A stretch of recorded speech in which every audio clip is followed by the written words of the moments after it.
русская молодежь, и даже если здесь кто-то есть приезжий, то очень приятно вас всех видеть, понимать, что вы наше будущее, надеяться на вас и знать, что все в дальнейшем будет все хорошо.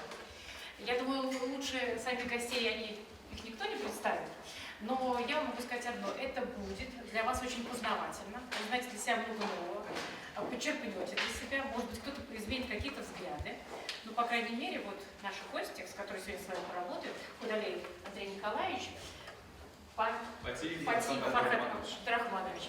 Вот, пожалуйста, вашему вниманию, слушайте внимательно.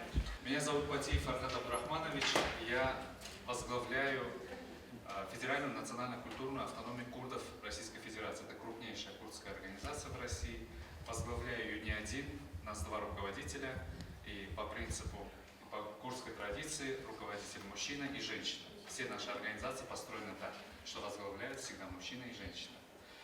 И одновременно являюсь членом Совета при Президенте Российской Федерации по межнациональным отношениям и членом комиссии по духовно-нравственному воспитанию и патриотическому воспитанию детей и молодежи.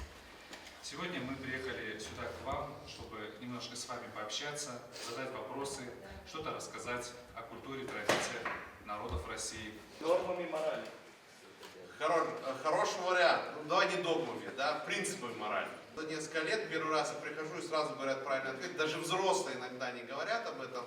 Но наш президент еще в 2012 году сказал, вы знаете, что вот Россия изначально сразу формировалась как многонациональное государство. Все, кто жили здесь, разные народы, они объединились. А в Европе каждый народ свое государство только для себя создавал. А вот из повести временных лет описывают, какой была Русь, вот летописец Нестор. Вот только кто по-славянски говорит на Руси. Поляне, древляне, новгородцы, палачане, дрябовичи, северяне, бужане. А вот другие народы, это Русь. Слушайте внимательно, и сейчас скажете, какие народы, вы сейчас узнали названия, которые до сих пор живут в России. Чуть, Весь, Меря, Мурама, Черемисы, Мордва, Пермь, Печеря, Ям, Литва, Земигола, Корсь, Нарова, Ливы. Знакомые есть? Скажите, а где была первая столица Руси? Киев. Ты откуда такая умная вообще взяла? Я тут в викторине хотел вопрос. Земля наша велика и обильна, а порядка в ней нет. Приходите княжить и владеть нами. Избрали строй братьев со своими родами, взяли с собой всю Русь и пришли прежде всего к славянам. И поставили город Ладогу, и от тех варягов прозвалась русская земля. Якуты. Якуты. Уже больше знают, спасибо. Так. Белорусы.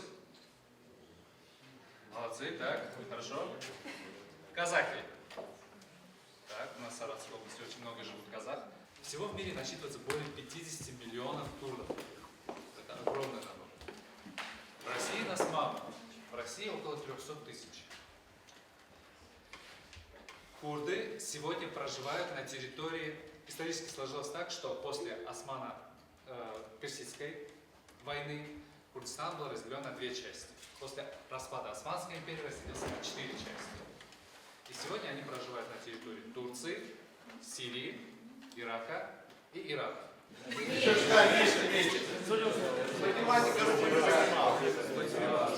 О, ближе! 194. Никто не угадал. 194. Запомните эту цифру. В России живут 194 народов и культур.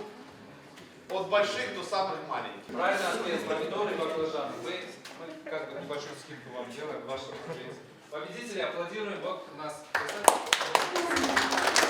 Курдские обычаи не запрещают девушкам и юношам видеть друг друга до свадьбы.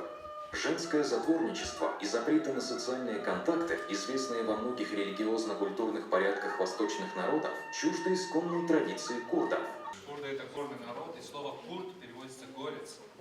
От древнешумерского «кур» – «ти». «Ти» – живущие, «курд» – в горах, то есть живущие в горах.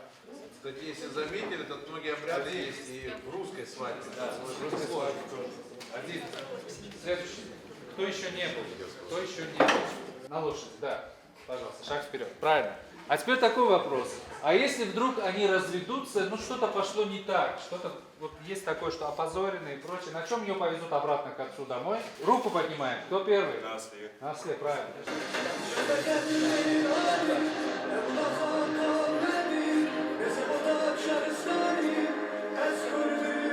Поверх краса надевается жилетка. В зависимости от региона проживания куртка в климатических условиях формы жилетки меняется. Она, первая, без рукав, может иметь рукав укороченный по бисепце или по локоть, иметь длинный рукав, походя на тканевой жакет. Смотрите на меня. Короткий, Нет, не короткий. без рукавка, Без рукавы. до локтя По локоть, так? и длинные. Да, держите. Правильно. Что тяжелее? Авторитет или уважение? Семья. Уважение. Потому что, Да. Ну, во-первых, потому что авторитет может быть основан на страхе. авторитет может быть основан на страхе, а уважение – это уважение. Спасибо большое, что вы сегодня активно принимали участие в нашем мероприятии. Сейчас фото на память.